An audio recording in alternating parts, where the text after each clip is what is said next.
وای خیلی استرس داره. محکم نزن. نترس. ای دهنت سرویس. ترکی وحشتناکه.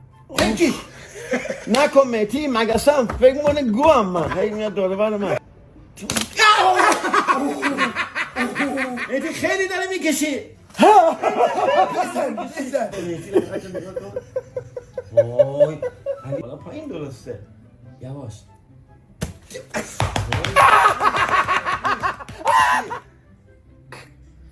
تکون نده وای اونه. وای الان میاد به صورتش جفت. وای دهنت وای وای تیخ کو.